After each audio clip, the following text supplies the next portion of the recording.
ದಲಿತ ಸಮುದಾಯದ ಒಳ ಮೀಸಲಾತಿಯ ಹಗ್ಗ ಜಗ್ಗಾಟಕ್ಕೆ ಇಂದೇ ಕ್ಲೈಮ್ಯಾಕ್ಸ್.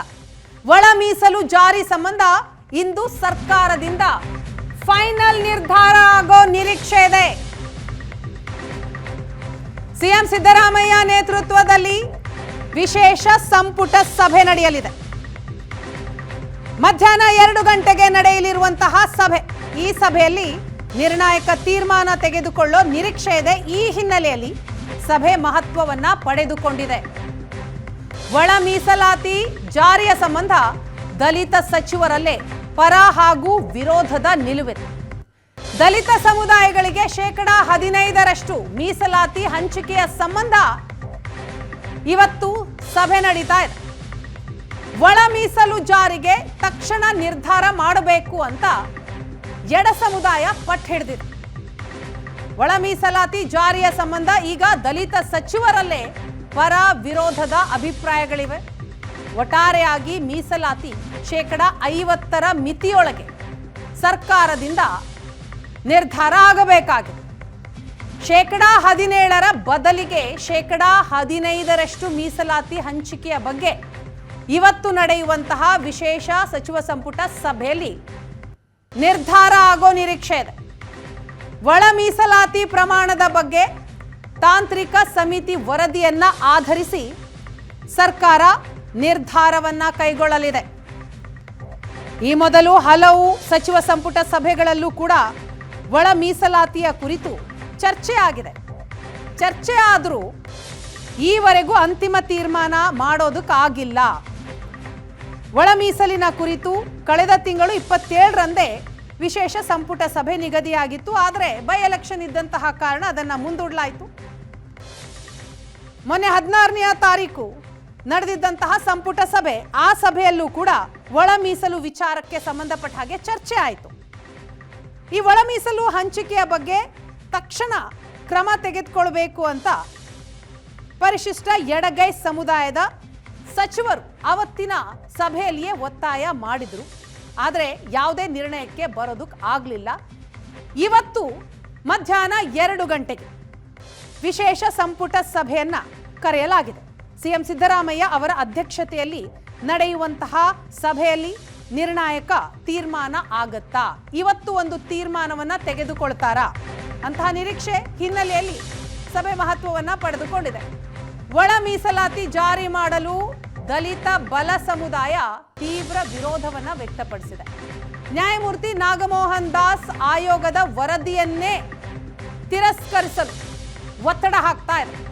ಒಳ ಮೀಸಲು ಜಾರಿ ಕೈ ಬಿಡಬೇಕು ಅಂತ ಬಲ ಸಮುದಾಯಗಳ ಒಕ್ಕೂಟ ಆಗ್ರಹಿಸ್ತಾ ಇದೆ. ನಾಗಮೋಹನ್ ದಾಸ್ ವರದಿಯೇ ಅವೈಜ್ಞಾನಿಕ ಹಾಗೂ ಅಪೂರ್ಣ ಅಂತ ವಾದಿಸ್ತಾ ಇದ್ದಾರೆ. ನಾಗಮೋಹನ್ ದಾಸ್ ಆಯೋಗವು ಜಿಲ್ಲೆಗಳಲ್ಲಿ ಸಮೀಕ್ಷೆಯನ್ನ ಸರಿಯಾಗಿ ಮಾಡಿಲ್ಲ, ಪೂರ್ಣಗೊಳಿಸಿಲ್ಲ. ಅಪೂರ್ಣ ದತ್ತಾಂಶದ ಆಧಾರದ ಮೇಲೆ ಸರ್ಕಾರ ಇದನ್ನ ಜಾರಿ ಮಾಡಬಾರದು ಅಂತ ಬಲಗೈ ಸಮುದಾಯ ಒತ್ತಡವನ್ನ ಹಾಕ್ತಾ ಇದೆ. ಅವೈಜ್ಞಾನಿಕ ಅಪೂರ್ಣವಾದ ದತ್ತಾಂಶವನ್ನ ಆಧರಿಸಿ ಒಳ ಮೀಸಲು ಬೇಡ. ಬಲಗೈ ಸಮುದಾಯದ 16 ಜಾತಿಗಳನ್ನ ಅಲೆಮಾರಿಗಳ ಗುಂಪಿಗೆ ಸೇರಿಸಲಾಗಿದೆ. ಬಲಗೈ ಸಮುದಾಯಕ್ಕೆ ಸೇರಿದ ಜಾತಿಗಳನ್ನ ಎಡಗೈ ಗುಂಪಿಗೆ ಸೇರಿಸಲಾಗಿದೆ ಅನ್ನೋದು ಅವರ ವಾದ.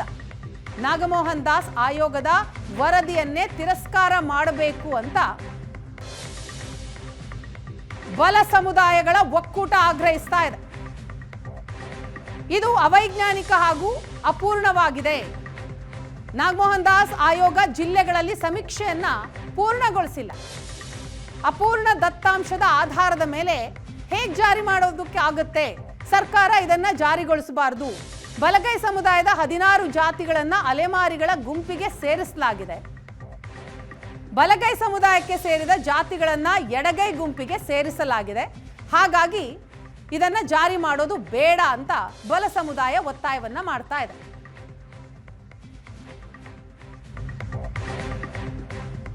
ಇನ್ನು ಸಂಪುಟ ಸಭೆಗೂ ಮುನ್ನ ಒಳ ಮೀಸಲಾತಿಯ ಬಗ್ಗೆ ಚರ್ಚೆ. ಯಾರಿಗೂ ಅನ್ಯಾಯವಾಗದ ರೀತಿಯಲ್ಲಿ ಹಂಚಿಕೆ ಮಾಡೋಣ.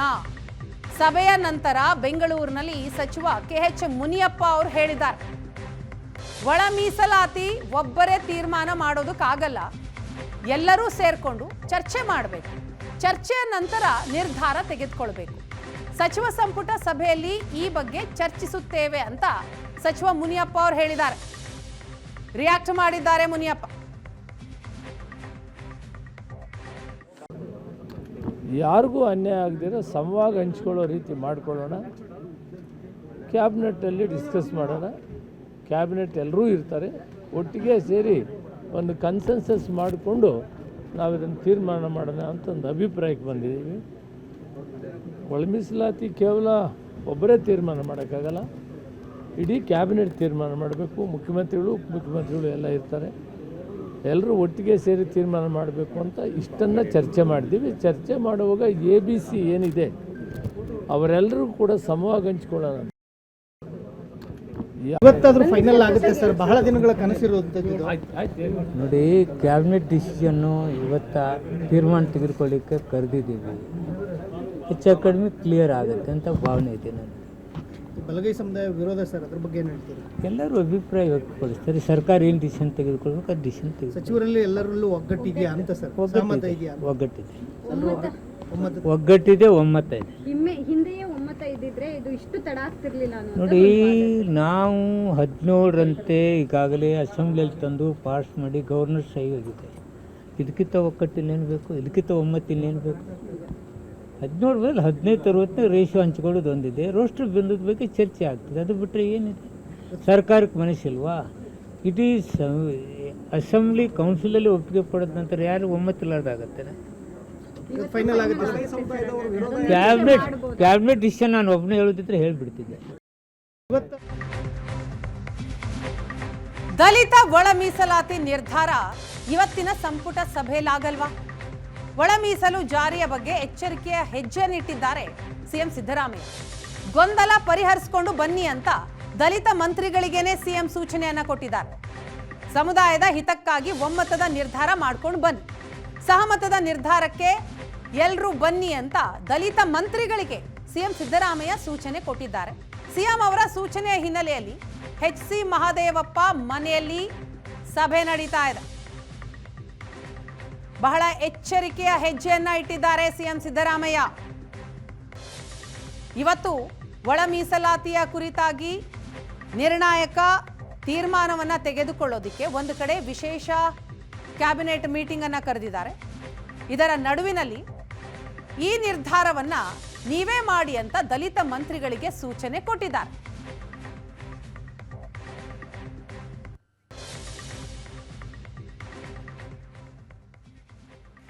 ಇನ್ನು ಮೇ 4ರ ಬಳಿಕ ರಾಜ್ಯ ರಾಜಕೀಯದಲ್ಲಿ ಹಲವು ಬೆಳವಣಿಗೆಗಳು ಆಗೋ ಎಲ್ಲಾ ಸಾಧ್ಯತೆಗಳು ಕಂಡು ಬರ್ತಾ ಇದೆ. ಮೊನ್ನೆ ಸಿಎಂ ಸಿದ್ದರಾಮಯ್ಯ ಅವರ ಆಪ್ತರ ಸಭೆ ಆಯಿತು. ಇವತ್ತು ನೋಡಿದ್ರೆ ದೆಹಲಿಯಲ್ಲಿ DK ಶಿವಕುಮಾರ್ ರಣತಂತ್ರ ಹೆಣಿತಾ ಇದ್ದಾರೆ. ದೆಹಲಿಯಲ್ಲಿಯೇ ಬೀಡ್ಬಿಟ್ಟಿದ್ದಾರೆ DK ಶಿವಕುಮಾರ್. ಮೇ 4ಕ್ಕೆ ಪಂಚರಾಜ್ಯ ಚುನಾವಣಾ ಫಲಿತಾಂಶ ಇದೆ. ಬೈ ಎಲೆಕ್ಷನ್ ರಿಸಲ್ಟ್ ಕೂಡ ಅದೇ ದಿನ ಬರುತ್ತೆ. ಅದಾದ ನಂತರ ರಾಜ್ಯ ರಾಜಕೀಯದಲ್ಲಿ ಹಲವು ಬದಲಾವಣೆಗಳು ಆಗೋ ಎಲ್ಲ ಸಾಧ್ಯತೆಗಳು ಕಂಡು ಬರ್ತಾ ಇದೆ. ಹೈಕಮಾಂಡ್ ನಾಯಕರ ಭೇಟಿಗೆ DK ಶಿವಕುಮಾರ್ ಅವರು ನಿರ್ಧರಿಸಿದ್ದಾರೆ. ನಿನ್ನೆ ಅಷ್ಟೇ ಒಂದು ಹೇಳಿಕೆಯನ್ನ ಕೊಟ್ಟರು. ನಾನು ದೆಹಲಿಗೆ ಬಂದಿರೋದು ಗಾಳಿ ಕುಡ್ಕೊಂಡು ಹೋಗೋದಕ್ಕೆ ಅಲ್ಲ, ಹೈಕಮಾಂಡ್ ನಾಯಕರನ್ನ ಭೇಟಿ ಮಾಡಿದ್ದೇನೆ, ಯಾರನ್ನು ಭೇಟಿ ಮಾಡಿದ್ದೇನೆ ಅನ್ನೋದನ್ನ ನಾನು ಹೇಳಲ್ಲ ಅಂತ ಮಾರ್ಮಿಕವಾಗಿ ನುಡಿದಿದ್ರು. ಈಗ ದೆಹಲಿಯಲ್ಲೇ ಇರುವಂತಹ DK ಶಿವಕುಮಾರ್ ಹೈಕಮಾಂಡ್ ನಾಯಕರಿಗೆ ಈ ಹಿಂದೆ ಅವರು ಕೊಟ್ಟಂತಹ ಮಾತನ್ನ ನೆನಪಿಸೋದಿಕ್ಕೆ ಮುಂದಾಗಿದ್ದಾರೆ. 2 ದಿನ ದೆಹಲಿಯಲ್ಲಿಯೇ ಇರುವ ವಿಪಕ್ಷ ನಾಯಕ ರಾಹುಲ್ ಗಾಂಧಿ ಮತ್ತು ಪ್ರಿಯಾಂಕಾ ಗಾಂಧಿ ಸೇರಿದ ಹಾಗೆ ಹಲವರನ್ನ ಭೇಟಿ ಆಗಬೇಕು ಅಂತ ಪ್ಲಾನ್ ಮಾಡಿದ್ದಾರೆ DK ಶಿವಕುಮಾರ್. ಹೈಕಮಾಂಡ್ ನಾಯಕರ ಮುಂದೆ ಮತ್ತೆ ಹಕ್ಕೊತ್ತಾಯ ಮಂಡಿಸೋದಿಕ್ಕೆ ಮುಂದಾಗಿದ್ದಾರೆ. ಹಾಗಾಗಿ ಕುತೂಹಲ ಮೂಡಿಸಿದೆ. DK ಶಿವಕುಮಾರ್ ದೆಹಲಿಯ ದಂಡಯಾತ್ರೆ. DKಶಿ ಅವರಿಗೆ ಸಹೋದರ DK ಸುರೇಶ್ ಅವರು ಕೂಡ ಸಾಥ್ ನೀಡಿದ್ದಾರೆ. ಇಬ್ಬರು ದೆಹಲಿಯಲ್ಲೇ ಇದ್ದಾರೆ.